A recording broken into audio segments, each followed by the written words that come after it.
presented by Dano's Seasoning. Yum yum, get you some.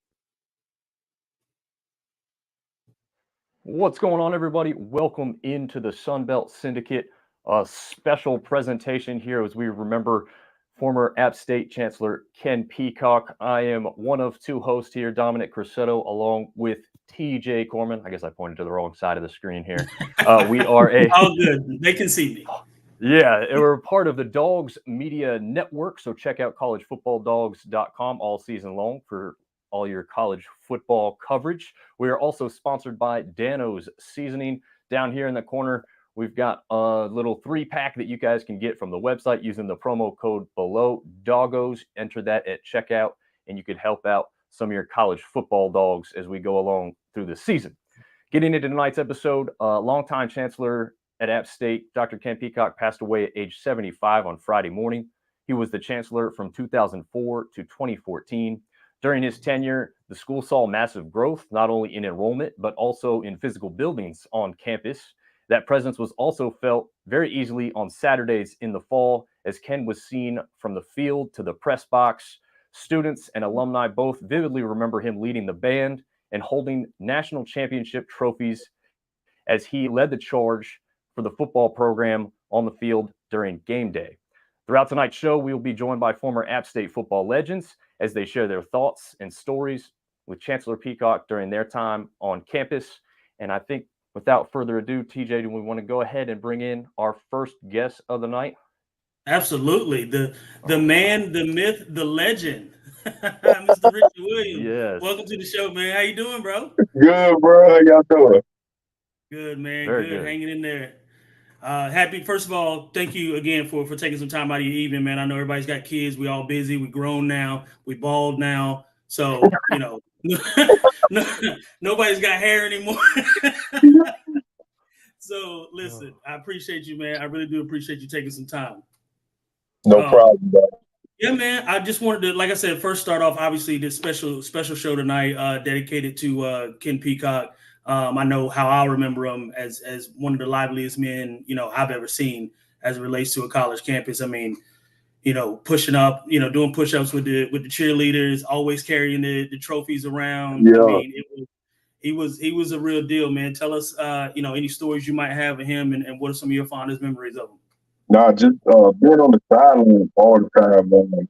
You would have thought he was another coach. He was out there so much, always amped up. I always talk to him like sport, man, after the game, ask me how everything went. Always, like I said, always feel the energy, especially when I came back after we won that first one. He always had that doggone trophy, boy. I sit right there. He had a scarf around it. Like it was luggage, didn't he? Yeah. That man stayed with them trophies. I was like, bro, do they live at your house, or how do you always have them? Huh?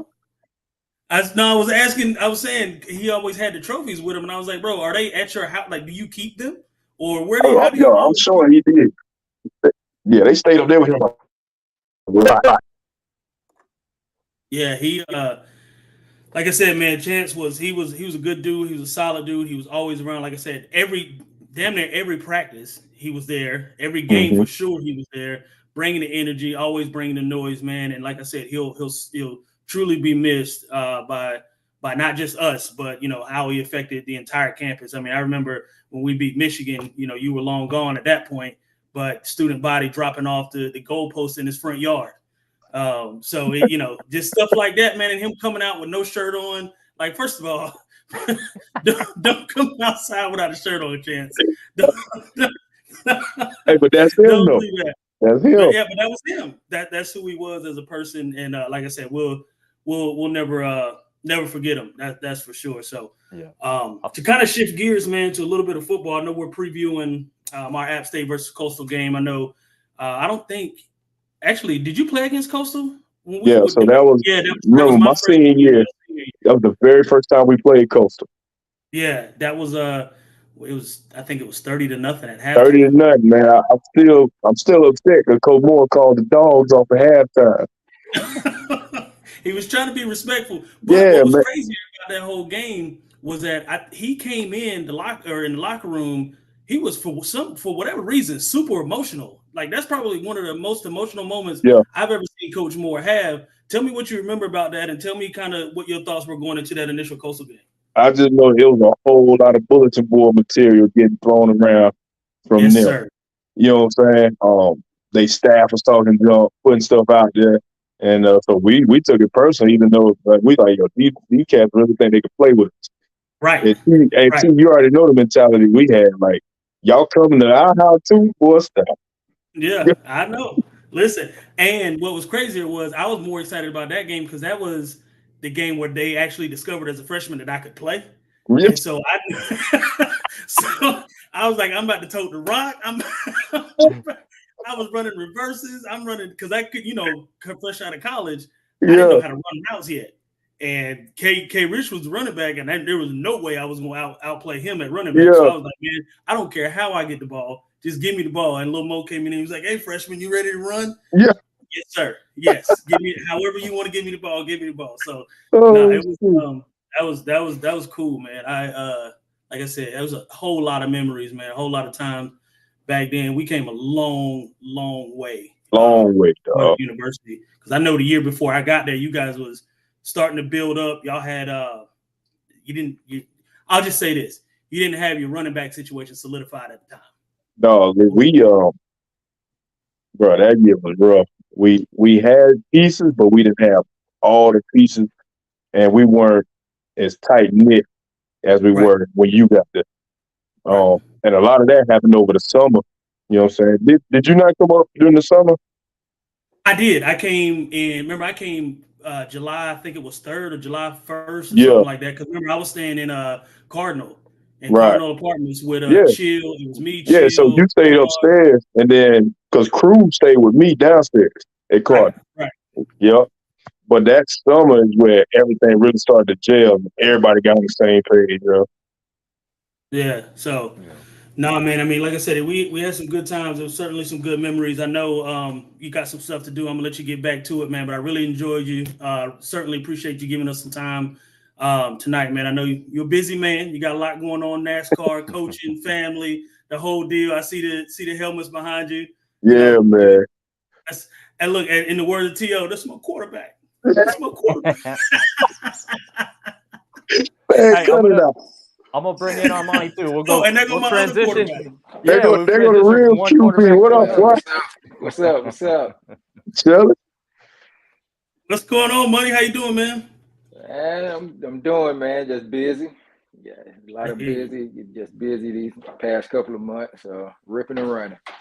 I hear you, man. No, I appreciate you. Like I was telling Rich, I appreciate you guys taking some time to meet with us tonight, man. I know you guys are busy. Like I said, try not to keep you guys very long at all. We opened the show talking about Chancellor Peacock and what he meant to the university as a whole. I shared some thoughts. I know Rich shared some thoughts. Dominic opened the show with some thoughts. If you don't mind, man, give us some of your thoughts and some of your memories on what Chancellor Peacock meant to you. Yeah, just to piggyback, I heard a couple of the things you guys said, so I'm hoping I'm not saying the same stuff when I popped in. But he was a guy just full of joy. So I just remember every time I saw Chancellor Peacock, he was happy, got a smile on his face, and just full of life, man. And that was great to see. And every time you had conversations with him, when I had conversations with him, he just always made it feel like you was in the right place. You was at home. He was very caring, and that's what I remember about him. Awesome. Yeah, it's like I said, man, it's one of those things where it hits hard when it's somebody that's that important to you, somebody that was that important to us as a campus. I was telling Rich before you came on, I remember us when we beat Michigan and the student body dropping the goalpost in his front yard, and just a lot of the things that he would do and how he would make himself available to us. It's really, in my opinion, it's sort of unlike any chancellor that I've ever seen or heard of. Because a lot of the stuff he was doing, you got to remember, nobody was doing that stuff. Mm-hmm. I mean, hanging out with cheerleaders, always having the trophies with him, being at practice, being at games. I mean, like I said, he was around before you got there, obviously with Rich and all those guys. I mean, he was really involved all the way around, and he was really a personable guy, somebody you can come up, talk to, and those kinds of things. So, like I said, man, rest in peace, Ken. We'll always certainly remember you. And as we try and shift, gears, previewing our Coastal App matchup, I don't know how much money you've been watching App this year, but give me some of your thoughts on what the team has looked like, and share some opinions on where you think this is headed. I think they're headed in the right direction. They bouncing back from last year. Last year was a down year. They're just trying to figure out their identity again. You got some key players that have gotten hurt. You have some guys that are, went on to graduate, and there's younger guys that's stepping in the roles now, where they're trying to figure out, who the leaders are and what's their identity moving forward. Yeah, I agree. I mean, you got a lot of times too, and Rich, I don't know how much you've seen of App play this year. There's some times where on defense we look like gangbusters. I mean, the pick six versus ULM, stopping people in the backfield, and then we give up some of the craziest big plays that you've ever seen. I mean, we letting Carolina's running back go for 30 and 40-yard carries, and it's not indicative of who we are as a team. It's spot plays every now and again, and I'm trying to figure out, and maybe Rich, you can answer a little bit more into this in terms of insight. How do you channel that into not let? Because again, it's not consistent throughout the entire game. It's 4 or 5 big plays that we let happen on a game-to-game basis. How do you address that if you coach? And I know you got some coaching experience. How do you address that in your locker room? Well, just like piggyback on what Money said, man, when you're trying to fill spots for injuries and new guys, for another cats that graduated, it just takes time to gel. You know what I'm saying? Y'all know that. So you're going to have those spots during the game where they is not going to work out, or you're going to have busted plays, busted coverage and stuff like that, right, especially in the big moments, man. Just like I thought at the end of that Carolina game that we should have drove down, you know what I'm saying, and actually won that game in regulation. Right. Agreed. But that's just another thing, you know what I'm saying, that goes into being consistent, man. But that just comes with time, too, when you're trying to fill spots and, you know what I'm saying, just build that camaraderie. Yeah. No, I agree. Again, it goes back to one of those things. And I guess we're all spoiled because we didn't have that transition process. I mean, I know for me as a receiver, I went from Richie to Armanti. Like there was no drop off at all. I was spoiled as a receiver. So it's one of those things where it's hard sometimes to watch because not every program gets as lucky to have guys like y'all back to back. I mean, coming down, I still remember that run you had against LSU my freshman year, playing the second half, and it was just like, guys like that don't come around every day. Yet we had 2 of them back to back. It's kind of like the Brett Favre, Aaron Rodgers situation. Not comparing you guys to those guys, but as heir apparents, right? So as an App State fan base, we get spoiled. Or I guess the fan base, if you haven't played, gets spoiled. And Dominic, you can probably speak a little bit more to this because of what we had and what we were able to accomplish in those years. Yeah. Just jumping back in on that fact, you absolutely spoiled with Richie followed by Armanti. And I think we can all agree that Richie would have had an even better career had they been running the offense that Richie got to run his final season instead of the old school power I for a little bit, So, yeah, definitely, I think that's a big aspect. Everyone wants the next Richie, the next Armanti at the quarterback position. And obviously, we know now how insanely difficult it is to find these diamonds in the rough that we've been lucky enough to have. And just you go back and you get to watch those games. You see those highlights of what you guys did. Richie's got that, Byron Leftwich type moment where, he's limping down the field. Against Furman? That was crazy.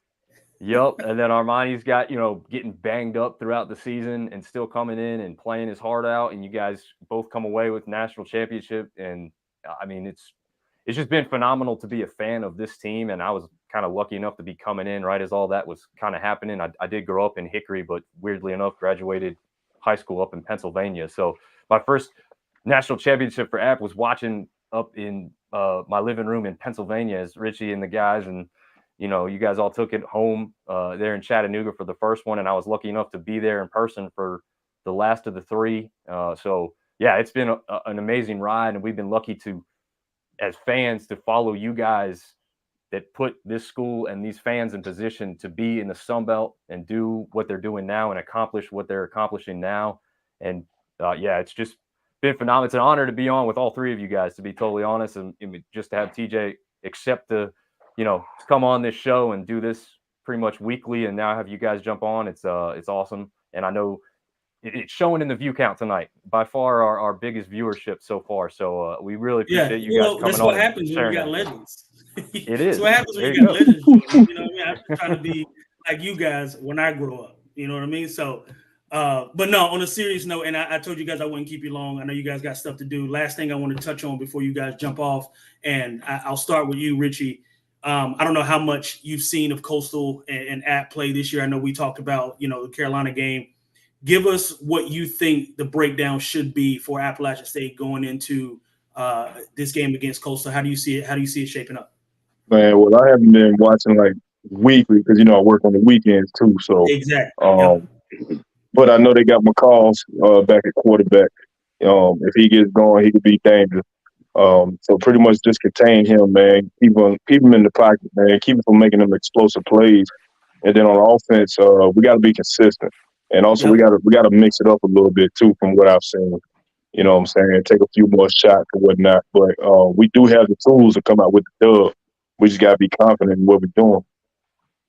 Agree 100%. Monty, what's your thoughts on this preview matchup? I've been able to watch them every week except ECU, I think. So from what I've been seeing, defensively, we got to get some more stops. The offense has been playing well enough outside of maybe 1 or 2 games to be undefeated right now. If the defense can get 1 or 2 more stops, then it's a different story at this moment. But offensively as well, there have been some times where it gets stagnant. It goes back to a little bit of predictable where it's going to be run. And just like Richie said, you gotta take some more deep throws. And I think they started that last week. I can't remember everybody's name, but he's number 8, and he reminds me of Quick too. The tall young kid. I was just here to say, So they got him out there. So hopefully they continue to build on that. We're going deep with him. Yeah, and Dalton going to your point, sorry. No, you're good. Going to your point about predictability, the zone run has worked for us, right? But that's not something that we can hang our hat on every time. We've got, Noel comes into the season. I think he's ranked 3rd or 4th in the country in total yards.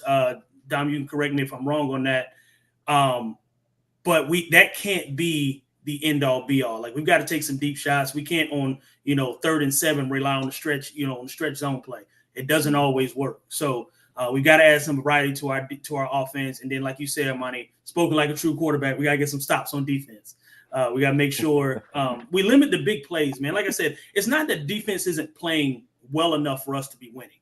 It's the big plays and the mental mistakes and the missed tackles, missed assignments that we're having occasionally. And that's what ends up being the difference when you break down those plays and when you break down film. That's what it looks like to me, is that it's not so much as a consistent thing. Our defense is not good. It's that we're giving up those plays in those moments, like Richie talked about, those big moments.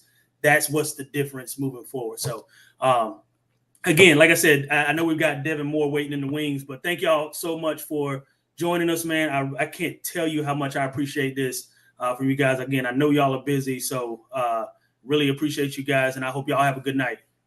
All right, y'all too, man. Appreciate it. All right, Monty. Man, I'll be texting y'all. I'll hit y'all up. I'll be seeing y'all in a little bit. I was going to say, I'll be in Boone on after Thanksgiving. I'll see you. All right, I'll let y'all. Y'all take it easy. See you guys. All right, let's get Devin up in here. What's going on, Devin? What's going on? Why you ain't let me hop on so I can say what's up to Monty and Rich? I don't control that. That's on Dominic. Listen, I'll be honest. The media I don't know how 5 people fit. I was like, do I add him now? I was trying to wait for a good opportunity, and then TJ's like, "Hey, y'all get out of here." And it's cool, man. Also, it's cool. I'm not a media person, so that's but I just told Money we are going to we'll be there for the Georgia Southern game. You going too, right? Yeah, we going. So I think we all got the same. We all got the same hotel, right? I'm pretty sure your wife and my wife just handled that. I don't know. Yeah, I don't ask questions, bro. Yeah, me neither. I don't know whose credit card they use, but it's been at least booked. So we all right for that. It's been established. So again, like I said, everybody that's listening in, this is Devin Moore. One of the better running backs in App State history. I had the pleasure of being roommates with him. We live in were in the same town. I was in Durham with him. Just recently, I moved to Wake Forest, but we see each other regularly on a weekend basis. So happy to call this guy one of my very, very best friends. And we've been sharing our thoughts and, on what Kenneth Peacock meant to, App State as a chancellor, as a person. So if you would, please just share us a couple of your thoughts on Ken Peacock.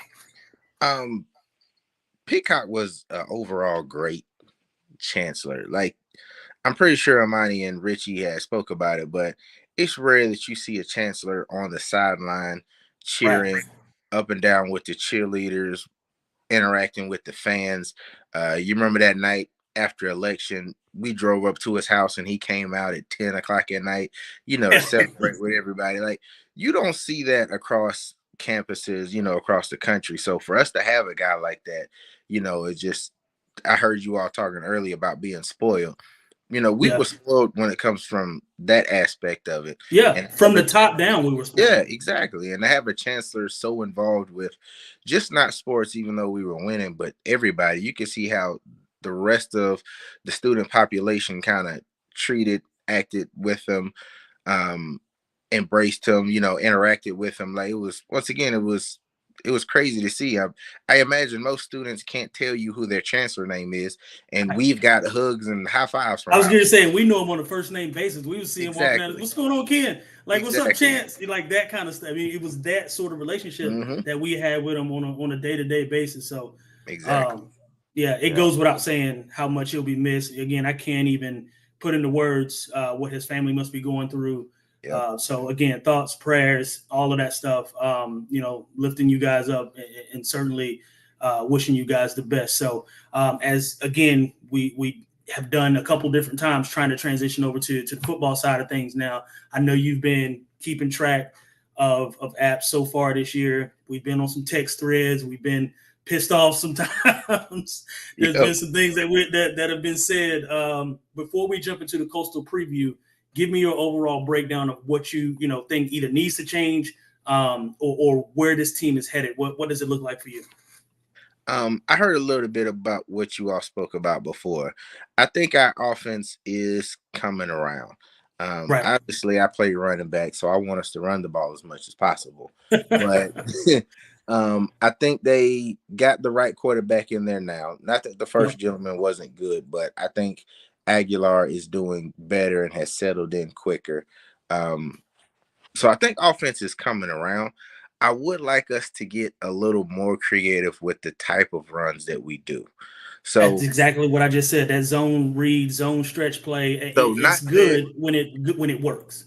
It definitely has a place for it, but we have a stable of running backs that I feel like we can do more of a change of pace, kind of like they had when they had Cam and Noel. Cam was running down hard yards, but then you had Noel to bounce outside. So I think we're missing that piece of it.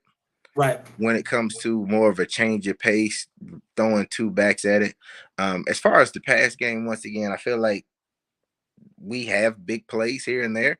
I think our receiving core is young, but they're definitely going to just continue to get better. As far as defense,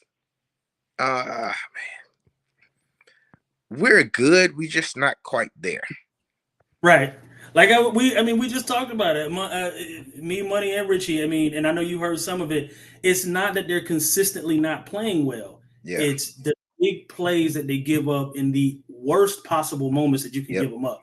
Yep. It's like the temperature should go up, right? The attention to detail should go up and increase in those moments. And it just does not seem like it does. It's like, whether it's a penalty, jumping off sides, anything like that. Or, like I said, just gap integrity is wrong, missed assignments, not knowing who has what and matching up. So it speaks to, in my opinion, and this is not throwing anybody under the bus, but it speaks to from a coaching perspective, how are you preparing your team when the moment gets the biggest, when the stage is the brightest? Yeah. What does that look like? You know, you've got to depend on your best players to make those plays in those moments. And, you know, going back to us, and I hate comparing teams because we were who we were and they are who they are. But we had guys like, you know, Jeremy Wiggins, Corey Lynch, you know, Dre Legree, you know, we had some dogs. It's trying to think of everybody that played. Demetrius. We had some dogs. I mean, we had some dogs, and so it wasn't just we counted on one player. It was 11 hats to the football all the time, and I think that piece is what's missing for us. We're too reliant on one side of the ball carrying the load, whereas when we played, we averaged 40 a game on offense, but we only gave up 10 points. Exactly. So I think another thing they're missing is I think they are missing a little bit of leadership on the defensive side. Yeah, well, everybody's young over there. It's a lot of young. Exactly. So we're going to learn it eventually. Right. I think we're still a little early in the season and in their careers for it to be solidified. But I mean, last year they had was it my man Jackson? Yeah, I think he was the leader. He was the leader, the linebacker. I believe it was Jackson. I can't remember his name. And then I think a year or two before that, we had what's his face that went to Cincinnati, played with the Bengals. Exactly. So there was some old heads. There was some Davis Gates. Yeah. So we had some old heads that were in some leadership spots. And right now, you know, you've got freshmen, sophomores, and a sprinkle or two of juniors here and there. Whereas, you know, when we played, we reloaded. But we reloaded in the sense of that leadership responsibility was always passed down to somebody else. And I think that's what's missing. Dominic? Yeah, I got a question here from Vandy Chris, and that should give it away that he is a Vanderbilt fan. So I think this question specifically is related to his team. Yeah, exactly. So you guys, as former running backs, you guys can certainly answer this better than I can, and that's where he's leaning on. But also, he's a big Nate Noel fan, so that's good. He's definitely paying attention to the running backs. But I guess he's asking for his team here. You know, 3 great players. Well, I think he was probably said this while some of the other guys were on the screen as well. But how would you address a team that has discipline or ball security issues? I think Vandy has both of those things. So what have you guys experienced when you played or saw that, you know, helped turn those types of things around? I can tell you from experience, and I'll let you take this, Devin, because you carried the ball a lot more than I did during the games. I can tell you from experience, there was one game against Elon that we played against, and I was always in the slot.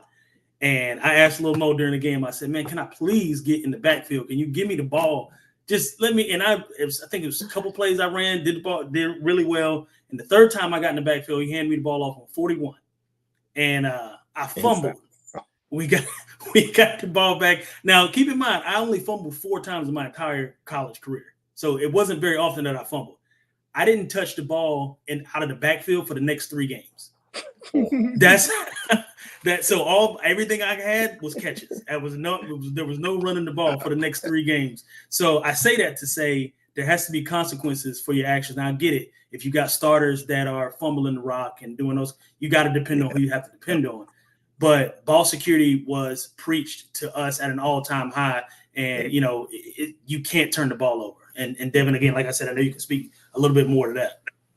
So it's levels to this. So first off, you do have to coach ball security.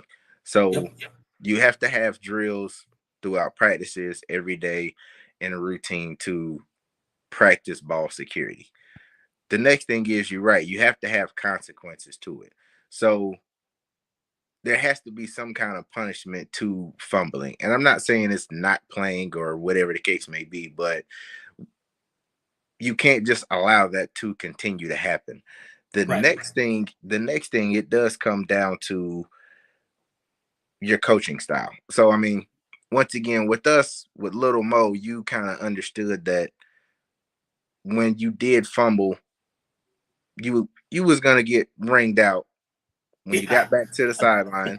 Even if you're up by 30. And even if you're up by 30. And the next week, you wasn't going to let it go again until you had another game without one.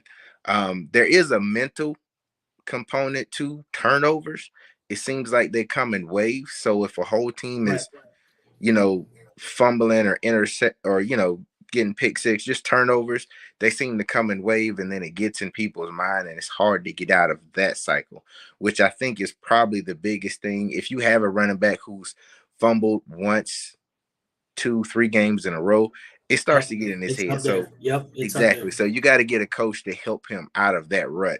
And as soon as you go a few games without fumbles, then it's like, okay, I got it back. I got my confidence back. We back on it.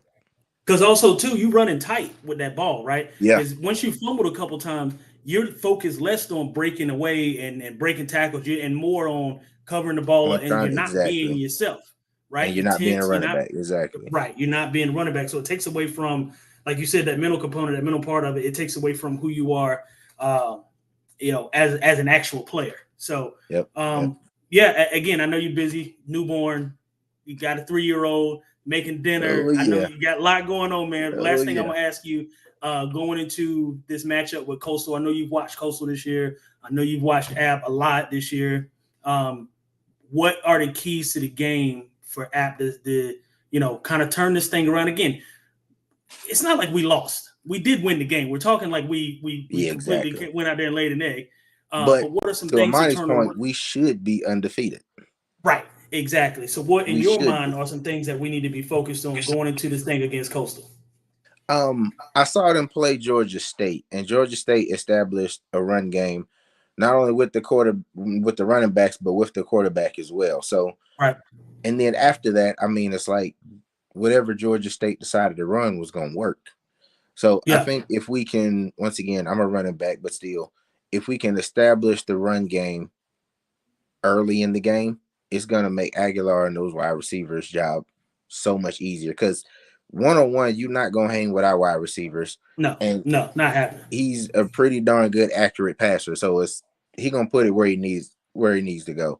On the defensive side, I think we need to come out early and just set the tone. Yeah. Our D-line is good, but I think these first few drives, if it was 3rd and 6, I would almost send the house to really kind of. I was just getting ready to say, you want to pepper them up with some pressure, exactly, because that's what I'm thinking too. Is while we have the defensive line that we do have, and they are pretty good, it certainly helps to be able to add some extra tension to that. So I would almost lock up, go man across the board, and send the house. You know what I mean? Make sure your blitz outside of you have outside contain. You don't let him get, let that quarterback get on the outside of you. Keep them contained. So, I guess you can call it a leverage blitz. But bring the dogs, man. Because listen, establish the tone early. Don't play. And once again, if you hit a quarterback early enough in the game, he's going to be a little bit rattled throughout the rest of the game. Once again, it's a mental thing, right? So, once again, them first few drives, if we get them in 3rd and 6, like you said, I'm sending a controlled, contained blitz, but I'm bringing people at them. Almost like a zone blitz. You know who does it the best is Brent Venables. You remember when he was at Clemson, his blitzing schemes were so elaborate and smart, and the gap protection. Exactly. It was perfect. So if we can do something like that to them early, once again, hit the quarterback, get them rattled, possibly create a turnover. If we hop on them early, the Coastal Carolina is good, but I saw what Georgia State did to them, and it took the fight out of them. Exactly. Yeah. Exactly.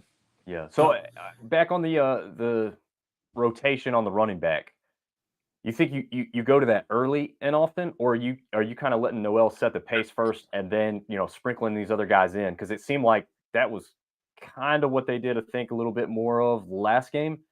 What are your thoughts on like kind of more consistent to start with and then later, or is it kind of from the start just kind of go ahead and give a couple guys a couple runs? Like what rhythm wise and like how you're feeling about the game that night, like from a running back perspective, what do you like there?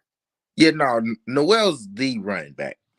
So you got to let him get the first probably 3 drives once again, so he can feel the game out. He can get comfortable, feel the defense out. And not only that, he's going to start relaying that to the coaches as well. Hey, I saw this on this run. I saw this on this play. So you got to let him get, once again, at least the first 3 drives. And then after that, yeah, start throwing other running backs in there. But as you throw other running backs in, throw in a different type of run play. So, for example, Noel is the best at that outside zone. But when you put that, I think it's Roberts, when you put him in, give him a trap straight up the middle or an inside zone or something, or, a power or something like that. I was actually just about to say, let's also utilize our running backs to their strengths, right? Exactly. Don't just put, obviously Noel is a master of the zone read. It takes a special skill set to be able to establish that and to be able to pick and choose your hole. And once it is mastered, and you know this, Devin, that zone run is a deadly run play. However, it's hard to stop, brother. Right, and not everybody's equipped to run it, right? So you got to let these guys do what they do. And so for me, I think we need to utilize multiple running backs, but also use them in the way that best represents their skill set. And that's the way I think we'll be successful. And two, it keeps the defense honest. Keep them off balance. Don't give them the same look every time. All the way. Right? Give them some, give them some of that speed with Noel and then punch him in the mouth. Exactly. So, and then once again, after you get that established and these linebackers are itching to come downhill, it just opens up the pass game right over the head. So much. Yeah. And once again, with our receivers, their speed and Aguilar's arm, like you just deep play after that. So once again, I'm biased on running back, but that run game is, once you establish a run game, it's just you keep a defense off balance the rest of the game. One more quick question at least. So there's thoughts or rumors that, Berger is back, and I think there's some unfounded rumors that maybe he may even start tomorrow night. I don't think I agree with that if that's the way that's actually going to go. But regardless, if Aguilar struggles early in this game for any reason, is this like a turning point where you go back to Berger, or do you think like Aguilar has control of the team and the offense right now, and you wouldn't do that even if there's a little bit of early struggles? Yeah, no, I wouldn't do that. It would have to be a lot of struggles for me to switch. Not that Berger's not good. Just once again, Aguilar has played for the last 4 weeks. He's settled in. He has control of that offense in that locker room. I would stick with him unless he threw 3 interceptions or on the way towards it before I switch. I don't see that happening, but I wouldn't start him. No. Yeah. Don't upset the apple cart at this point. And don't have him thinking either that he's on a short leash, because that too messes up your mentality. Yeah. If you go into the game thinking, a one bad throw away from going back to the bench because our starting quarterback is back. No, you're the guy. You're the starter. It doesn't matter. Play your game and let him play the way that he's been able to play. Again, I agree with you, TJ, and also great name. You gotta stick with Aguilar, man, because at this point of the season, you're starting, and we talked about this, Dominic, I think a few shows back. That 4th, 5th, 6th game of the year, you start to find out who you really are. Yep. And he's a part of that, right? In college football, you don't get a preseason. You don't have, your scrimmages are against you guys. Right. So when you get to this point of the season, is who am I really? And you don't want that to be upset by a quarterback having, his backup at this point hanging over his head, should things go wrong. So, I agree for the most part. Don't upset things right now. Yeah. Well, and for my part, that was something that kind of was asked of me earlier, kind of told to me. I don't know where a rumor like that starts. I totally disagree as well. First of all, I thought Aguilar should start the season from everything I had seen on film. We had that conversation too. Yeah, they're telling us, Clark's telling us that these guys are neck and neck, and I'm like, if they're neck and neck, and the guy who's been there for a year or more hasn't won this job, then he's not going to win this job. That tells you what you need to know. Exactly. That's not to disparage Berger at all. I hope he's a great guy, but it just looked like the moment was, a tad too big for him in that first game. Just some jitters. I don't think he was playing bad. I just think he wasn't playing as good as he could play. And Aguilar got the chance because Berger got banged up. Those are the breaks of that. But, for me personally, I'm definitely sticking with Aguilar. I love how the kid plays the game. And you guys can speak on this too, because you've seen this. I was talking with somebody at work who's an NC Central fan, so, local to all of us here in Durham. But he said that Central's coach mentioned the fact that This is the first team he's coached where the play before, the series before, doesn't bother them. And Aguilar reminds me of that same thing. If you see him on the sideline, he's not throwing his helmet. He's not yelling at his wide receivers or his running backs. He's going right back at, I guess that's the Cali boy in him, right? Like, it just doesn't bother him. It's whatever. But I think you guys have played with quarterbacks. I'm sure, Devin, did you play quarterback too? I know TJ obviously did, but did you play quarterback as well, Devin? No, I played running back my whole life. Except when I was in middle school, I was a middle linebacker. Okay. Right. Yeah. I do not want to see you as a middle linebacker if I'm running up the field. I'll tell you that. Neither you nor TJ. No.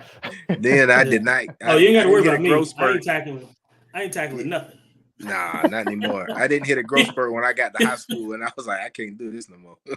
Oh man. Yeah, I'm the last thing you need to worry about hitting you. I'm gonna strip. I'm gonna go for the ball. Ain't gonna be a whole lot of tackling with me. Nah. I'm not built like that. So yeah. But no, Devin, man. Like I said, unless Dominic, you got anything else to add? I know he's got a family to get back to. Those kinds of things. But I do apologize for keeping to ask you questions, Devin. But I love you guys' expertise on this stuff because it's rare that we get so many guys in here sharing their thoughts and feelings on our team that we love specifically and just football in general. The only expertise on the show is on that side over there with TJ. So I'm just speaking from the fan perspective. I will say, thank you very much for coming on, Devin. TJ, don't go anywhere. We got a Coastal Carolina contributor who wants to come on and talk with us real quick before we jump off as well. Oh, sounds good. I appreciate you, Devin. I'll hit you up, Theo. All right, man. All right. And now we're going to bring on Brandon Biscobing, who covers Coastal Carolina down there in Conway, South Carolina. What's going on tonight, Brandon? Hey, guys. And before we get to the game, let me just mention, I know you guys, like what you were saying, stick with what you've got. If it ain't broke, don't fix it. But what is up with Grand Strand quarterbacks in North Carolina struggling and being benched this year? Because not only is it Ryan Berger, but also over at East Carolina, you have Mason Garcia, who is from the team that I broadcast for down here, Carolina Forest. Yeah, I don't know, man. I don't know what's going on. I think, Dominic spoke to this a little bit. It's not so much as the moment being too bright. It's this when you've got a situation where you come in and you're the guy, but the guy behind you is playing as good or better than you. Maybe it's his time and maybe it's his team. So, really unfortunate circumstances with Berger for sure. Obviously, he got hurt a little bit, and that sort of led to the change. But I think at this point, you keep it the same. But yeah, to your end. That has been the trend here in North Carolina. So we gotta fix some things. In a good way, though, Brandon, that means you guys got a lot of talent down there because not only the two that we just mentioned here, but Georgia State's starting quarterback also from that area. So, you guys are pumping out the quarterbacks left and right. So, there's no loss of talent down there. So it's probably a pleasure for you to get to broadcast some games in that area. Well, and he's still young. He's just a freshman and he's a walk-on. But speaking of Darren Granger, his brother plays for Conway right now. And he is getting he got an offer from Navy and I want to say maybe East Carolina or North Carolina A&T. Nice. One of the schools over that way. Good schools. Yeah. And then during the game this past week, it's the big rivalry game, North Carolina Forest against Conway. Grayson McCall was seen at the game with our old quarterback, Scott Saylor, who is at Coastal right now. So it's kind of mentor-mentee situation there. Yeah, a little passing of the torch. Yeah. Nice. Yeah, absolutely. All right, so Brandon, what do you think? I know your outlook on Coastal's season overall was better before the season started. Yes. We both did think that they stood a chance. I think even TJ thought that Coastal may have stood a chance against UCLA. Not a great one because it's, as we've mentioned before, it's the big time Coastal travel. Coast, yeah. It's and we also touched on the fact that it was like playing at midnight for Coastal, right? By the time that game Right. started. Yeah. Yeah. So, I mean, those are things that are just going to handcuff you. And they still went on to perform pretty well against what looks like now a fantastic UCLA team after they just beat, Washington State this past week, I believe. So, yeah, Brandon, what's your outlook currently, even though the Chanticleers come in here with probably a little bit of a disappointing season compared to what they thought they might see this year? Yeah, I'm definitely a lot more down on this season currently than I was going into the season. The UCLA game, we kind of all knew, okay, it's going to be a tough battle. It's against a Power 5 opponent on the road, going coast to coast, all of that. So you knew, okay, yes, you would like the upset, but if it doesn't happen, it's not the end of the world. Right. You get why. Yep. But going in, and I get Georgia State is a lot better than, a lot of people thought going into the season, and a lot better than they have been over the last couple of years. But losing the conference opener, the home conference opener in the way that they did a couple of weeks ago, and then proceeding to lose to Georgia Southern last week as well. Or a couple of weeks ago, rather. Yeah, I am not nearly as positive about this team, and I get it. Tim Beck, brand new head coach. It took Jamie Chadwell a little bit of time to implement his system into the program and all of this, but it's just, especially with it being Grayson McCall's last year, I was expecting a lot more from this team, and especially, and I kind of meant, I knew that this was going to be the case, that it was going to be a very pass-happy team with Grayson McCall and all of that, and with how Coach Beck is, but not being able to get really much of a running game at all going. Right. In any of their, even against, Duquesne is kind of the outlier because they're an FCS school. But even against a first-year FBS opponent like Jacksonville State, not being able to get the running game going really at all in that game. Right. Yeah. It's not a good sign. On the other side of the ball, then, what's defensively? You guys think you stand a good chance to stop Nate Noel in this offense as they roll out the second leading rusher in all of NCAA football right now? I hope not. Again, that's another thing. Going into the season, I thought that the front seven was going to be the power of this defense, but it's really been the secondary that's been the stars of the show thus far. But and they've had some issues stopping the running game over the last couple of weeks. So, especially going up against a run-happy team like App State, yeah, I knew that going into the season, I knew this game was, this game and the Marshall game and James Madison were going to be the three Sun Belt games that were really going to be important. But after that means you didn't focus on Georgia State and Georgia Southern like you should have. Exactly.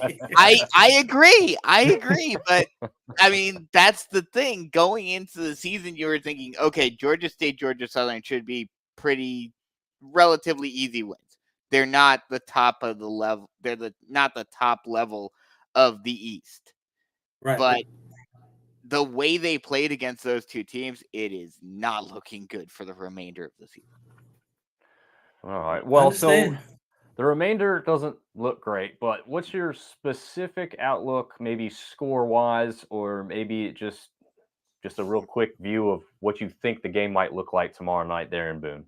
Yeah. That says a lot right there. Just I don't know. let me ask you guys this. Get your thoughts, since you guys watch App State a lot more than I do. What is their defense like? Is it more of a run defense or more of a pass defense or a little bit of both? So there's it seems to be, and Dominic, you can kind of correct me if I'm wrong and fill in any gaps. It seems as though there's sort of balance, right? There's some times where the defensive line and linebackers do a really good job controlling and containing the run.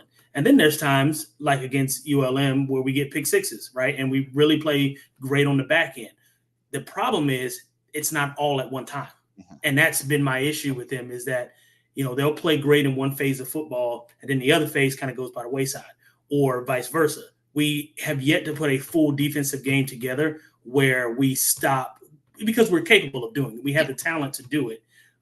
It's just a matter of putting it all together. So there's been some, for whatever reason, drag and sort of getting both sides, if you will, pass and run defense to sort of connect together. But my guess is that if this is, if there's any team to right the ship against, this would be one to do it at home against a rival, sort of, kind of a hate week kind of deal.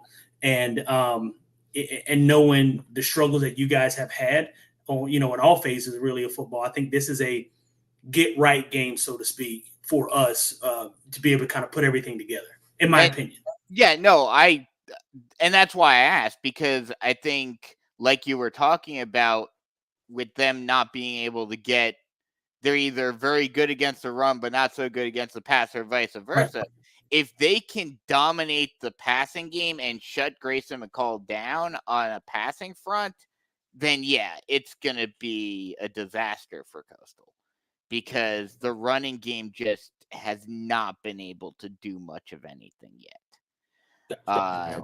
So yeah, if App State's defense is dominant in the running, or dominant in the passing game, even if they're mediocre in the run game, it's probably still going to be a dominant App State win. If it's on the flip side, if they're struggling in the pass defense, then it may be a closer game. But I'm probably going to say, looking at it right now with the way both teams have played, I'm going to say probably 35-21 App State. Reasonable score. Makes sense. Yeah, I think that's definitely a reasonable score. I'd say the one thing that I've noticed defensively is, I can't give myself full credit for this. My dad was sitting beside me at the UNC game and noted on it as a former offensive lineman himself. There is very little pass rush from the defensive front of App State. Now, is that by design because they don't feel they have whatever they're missing to bring the pressure more often, or they're just, in a couple of these games that just doesn't play well to what they've seen on tape? I don't know. I can't answer that, unfortunately. But it seems like in conference, more tape, more familiarity, maybe that's when they bring out a little bit more of the pass rush, a little bit more of the pressure. And if they're starting to do that, is that something that Coastal is going to be accounting for, because they haven't seen it much on film? And now with playing at the conference at home on a Tuesday night, they feel like they can bring that pressure and force Grayson McCall into some bad errant throws or some rush throws or just some hurries that cause him to just keep the ball and take a 5-yard loss. So, yeah, I mean, I would side on the fact with you that I think App State gets the victory at home rather easily, but I could see this game being a little bit close in the first half if, like you said, App State's defense does struggle in any specific aspect of the game as they try and, control the game early on the other side of the ball. Well, to your point right there with the pass rush, that's been one of the issues that, and I knew this going into the season, is the offensive line is relatively young. They lost their left tackle. He graduated. So he's been there for a few years. He actually went to Carolina Forest as well. So they may not need to have the big pass rush, sending blitzes and all of this. If they can, and I don't know how good the defensive front, the front four for App State is, but if they can dominate the Coastal offensive line without even needing to send any extra help, winning their individual matchups. Yeah, exactly. If they can win their individual matchups, then they don't even need to worry about that. Yeah, I agree. Well, it's a front three now. It's a front three. We've been running that 3-4 defense. Well, but I mean, we do consistently bring one of the linebackers up on one of the sides to bring that pressure pretty often, or at least disguise it. So yeah, I get what you're saying there, but I think Man, that was a pretty good preview all around. We got former players that are coming on with Yeah. their expertise and sharing what they've thoughts and feelings and what they've seen is. We've got Brandon, who's literally covering the other team on the other side from afar. Brandon, just to double check, you're not coming all the way up to Boone for this game. Right? No, I'm not coming up to Boone It's like a 6-hour ride for you, right? Yeah, something like that. Yeah, I mean, if it were at home, I'd definitely be there. But I have basically like a month-long break from having to actually go to any games because they're on this long road trip. Well, it's nice for you. At least you get to spend some time at home, right? Exactly. Yeah. And Trent had a question. I'll put it right back up real quick. I don't know the significance of this. Did Coastal's truck get unstuck? Do you know anything about a truck getting stuck? No, I didn't see anything about that. So, I actually did see a picture of this. I don't know to answer his question. I don't know I didn't know what was going on, but they were turning into old part of our facilities on campus, and I think the truck driver couldn't make the turn. Yeah. So I'm trying to look for it. I can't find I saw that, and I was thinking to myself, where is it? And I can't find it. I didn't even realize they left this early. I didn't either. They're doing things differently now. Yeah, because it's only for a day trip, it's a pretty long drive, but for a full game and full operation and everything, it's only a 5-hour drive. So it's not like you right. Yeah. And so I don't know. Yeah, I don't know what the deal is. So, but hopefully if I find it, I'll share it to our Sun Belt Syndicate page so everybody can take a look. But I did see it. I didn't understand what was going on, and I was like, what? It seems like the truck shouldn't look like that. But I didn't know what was happening. So now I know. Man. So I'll go back through my my social media network and page and scroll through and see if I can't find it, and I'll repost it. Hey, speaking of my dad, he did say he was going to try and be a part of the show, and he did throw in a question. This is him, Husky Lineman 54. So it seems to me App State D-line has gap assignments rather than dangerous pass rush, probably due to athletic quarterbacks that run, which is a great point because we see a lot of that in the Sun Belt. So, I mean, TJ can speak to this a little bit better than I can, maybe to answer his question more specifically. Yeah. When you're playing against mobile quarterbacks, the thing that you have to keep, and Devin and I talked about this earlier, is gap integrity, right? It's not about getting pressure. Any team can get pressure. It's about being integral while you have pressure, maintaining outside leverage, because there's two things that happen. If you're rushing from the outside and then you leave your middle wide open against an athletic quarterback, obviously he's going to step up in the pocket, take off running if he's worth his snuff. Same thing with not having outside contain, right? If you don't contain and cut off that edge, and that's why Devin and I were talking about when you're rushing the quarterback, it's very, very important that your defensive ends or your edge players, whether they're linebackers or ends, that they rush this way, right? You don't rush this side, especially against an athletic quarterback, because you're going to give him the outside. And once you give him that outside, if he's a good quarterback, he's still got eyes and vision down the field. He'll suck the defense up with maybe a pump fake or something like that, and then he'll take off and run by him, or you give your receivers chances to get open. So you've got to rush with integrity. You've got to keep gap assignments, and I think what we don't have is that. And I think what we've been trying to do more of, to answer your dad's question, is maintaining that gap control, because when you're playing against those kinds of quarterbacks, it's easy for them to get outside of that pocket. So I get why we haven't had as many sacks as you think we probably should have, or been as much of a pass rush team as we probably should have, or at least we've been in years past. Is because, hell, every quarterback we played against so far can run, right? And you got to be smart when you've got a quarterback that can run. Otherwise, he'll gash you. He'll kill you. So, and that's exactly what we will be scared of if it does happen tomorrow night, because we know Grayson McCall has done it to us before. That's not ending tomorrow night. You're gonna have to. Yeah, exactly our point. So it'll be just on with Armanti Edwards and Richie Williams. Those are two of the best to ever do it. And when people didn't keep gap integrity when they rushed them, you saw what happened. Michigan, firsthand saw it. Furman saw it against with Richie Williams, and even LSU got a taste of Richie Williams. A couple times when he broke free. So those are guys that can run. Those are guys that can throw, and they leave the pocket to look downfield first, right? Despite what the stats say, they are actual throwing quarterbacks that can run. And there's a difference between running quarterbacks and quarterbacks that can run. And those two are guys that were very good quarterbacks that also were blessed with wheels. So shout out to my boys, my quarterbacks. They definitely were two of the best to ever do it.